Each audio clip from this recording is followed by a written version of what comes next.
Hey, how's it going? It's Kyle, and by this time, many of you know that I am an actor, entrepreneur, real estate investor, real estate entrepreneur, business owner, and I wear multiple hats. So I started out as an actor about 14 years ago, coming from Pennsylvania to moving to New York City, and wanted to figure out a way to make the best possible career that was seemingly flexible, and I could feel good about myself if waiting for this acting career to take off by the time I was 40 years old, and not being a bartender and waiting tables. So I decided to get into real estate, and for about 14 years have been working at real estate, just going about it at my own peril of figuring out what worked, what didn't. And in hindsight, it would have been better to kind of learn all the things that I'm giving in this video, but you know, I'm hard-headed and I had to go through them myself to really learn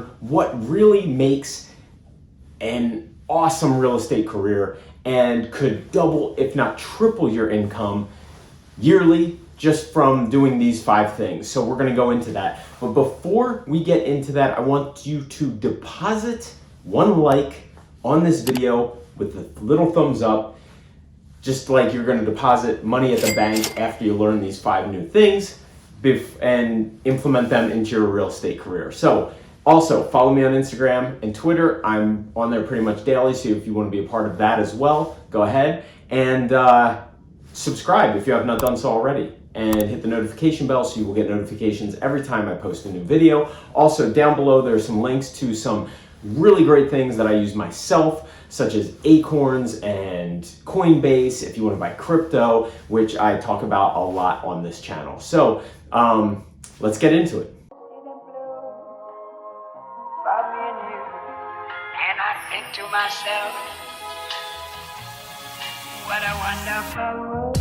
So number 1 is the CRM. If you don't know about this, this is the client relations management or customer relations management, whatever it is. It's just called a CRM. And what it essentially is a platform that tells you to really keep in contact with your clients and really keep in touch with them and take things off of just your memory and put them in place so that it will prompt you for suggestions of reaching out to them, of different things, people, leads, and keep everything in track of and organized. So now for somebody like me that now has about 9,000 people in their database, this is crucial. So the thing about it is I've always essentially known I needed something like a CRM, right? So for the first couple years in real estate, I would have a couple clients, not as many as I have now, but I would have a couple clients coming in monthly, and I would keep them in, say, an Excel spreadsheet. So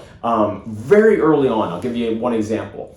I had a client and it was a rental client, so I put them in an Excel spreadsheet. I had I found him for rent by owner, and I called him up and I said, hey, I could rent out your place. And I put him in an Excel spreadsheet. After I rented his place out, I put his client in there, the address, the move-in date, and the move-out date. Now, I was at that time not working with so many people that I was able to keep track of that and go in and see when that client was moving out. And I called about 3 months before. I called the owner and said, hey, it's Kyle. Remember, I rented out your place, found you this awesome tenant. Just wanted to see what your tenant was going to do when he left in 3 months. Now, just from that example, I have had that client as a diehard client of mine that I know will not buy or sell any real estate without me for about 10 plus years now. So that guy, you know, just from that example, I know that the power of this works, right? So I got so busy after this, I was just not able to do that with everybody. People fell through the cracks. I was so busy with new clients that I lost track of old clients. They bought things without me. They sold things without me. It was just a lot of, you know, things falling through the cracks and slipping through the cracks and me learning from my own mistakes. So what I essentially ended up using was a CRM, and this is just imperative. You know, some people get it to a high level, and I'm talking about multiple hundreds of thousands of dollars that I made yearly, like 200,000 plus without a CRM.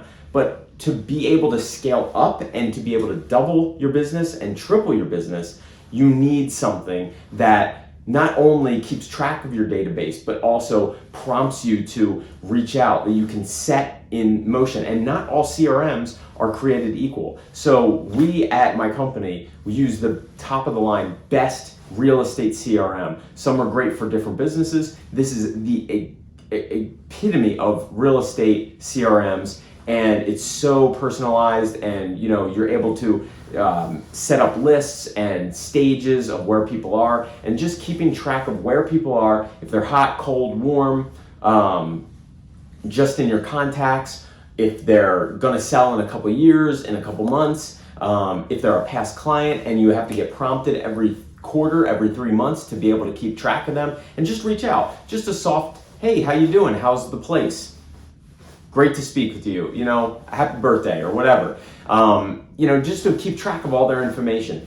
That is number one to be able to double and triple your business. Okay, so the number two thing, coaching. So I would say I started in about 2006, 2009. I moved to a different area, learned a whole different technique, was doing rentals the first couple of years, then started getting into sales and realized that, I was making a good income, great income, probably top 10% in America. But I knew coaching to be able to get to the next level and not just deal with rental clients, but be able to deal with sales clients and then deal with sales clients on a high level, $1 million buyers, $1 million sellers. That coaching was going to come into play, knowing what to say from people that have done it. So I know, for example, at our company, I have a coach myself that I coach with it was originally bi-weekly, now it's every week. And then I also have my agents coaching with me, who, I get to teach them from what I learn, and also getting coached by my coach. So coaching is definitely from somebody that has done it, learning. It's really all about objection handling, learning, hearing objections by people that don't want to be doing things or not sure about doing things, and knowing how to smartly speak to them and communicate with them why it's a good opportunity for them to buy. Because look, for instance, learning that it's a buyer's market right now, and being coached that why it's a buyer's market right now, because people that have bought a year ago are made out greatly in this past year. And last year, if you were a new agent and somebody would have said to you, hey, I hear it's a seller's market, is it a buyer's market or a seller's market? And not being able to know what to say, it kills the whole thing, and it, might lose you a whole deal or a whole client. So coaching is definitely number two. All right, so the number three thing is leverage. Now, by leverage, I don't mean growing a team. Yes, you could grow a team. For me, personally, it came organically. I was doing rentals. I wanted to get into sales. I still had those rental clients coming in. I was able to hire somebody that could take out my leads and be able to split that money with them. And I was getting so many leads in that I let them do that, and then I handled the sales. Now, that is just one example of it, right? But the other example of leverage is support. So for instance, having an admin be able to support you, having a transaction coordinator be able to support you while you're out writing deals and doing things. So I know, for instance, I've set it up with my corporation, my company, so that we do have support, administrative support, virtual transaction support for somebody to write contracts and to be able to handle that transaction and that transaction coordination, which we got.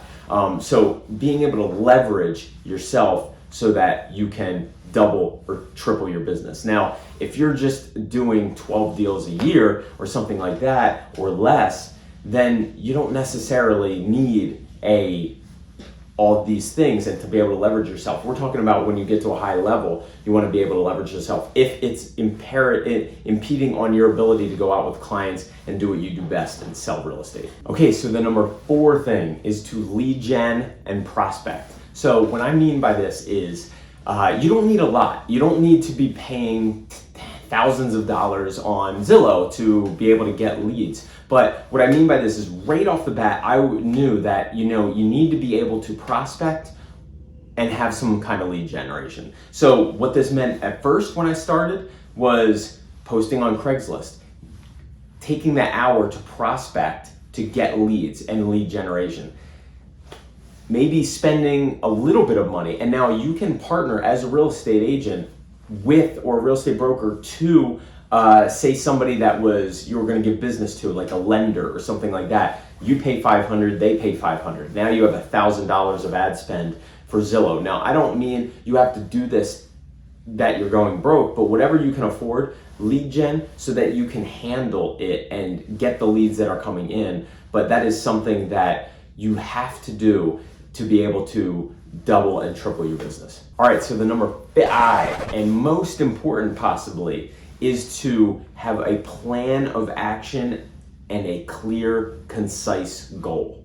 Why this will double or triple your business is because if you can see it and you can vision it, then you know how to get there. So for instance, when I was doing, the initial 100, 200,000, I could see what I was doing. I could see how to get there. And then it was a matter of, okay, can I double this? Or can I change up the business? How could I get to where I want to go income-wise and business-wise? So it might be, all right, my plan of action is to do this. You have to have a yearly goal, but then reverse engineer monthly and weekly and even daily. So then it became, okay, if I want to do 2 deals a month, well, what size of those deals have to be in order to get to the income goal that I want to be? So you have to have a clear, concise goal of where you want to go. Put it that way, plain and simple. If you want to make $300,000 a year, work backwards from that. How many deals do you realistically think you can do at what dollar amount, and really have a plan of action around that and have a clear, concise focus on that and kind of just push off everything else. All right, guys, so that's it for today. If you do have any questions about anything, feel free to leave a comment below or reach out. I would be glad to answer them. Also, leave a comment if you'd like me to do any certain topics on this regarding the real estate industry or anything in general, and I'll see if I can do a video on that as well. Thank you so much for tuning in. Don't forget to deposit 1 like, just 1, on this video, like you're going to deposit much money in the bank as soon as you follow this advice. And also subscribe if you have not done so already. Hit the notification bell so you get notifications every time I post a new video. And don't forget to follow me on Instagram or Twitter. I'm on there pretty much daily, so you'll be a part of that as well. And go check out the links below to a lot of cool stuff. Guys, thank you so much, and I'll see you next time.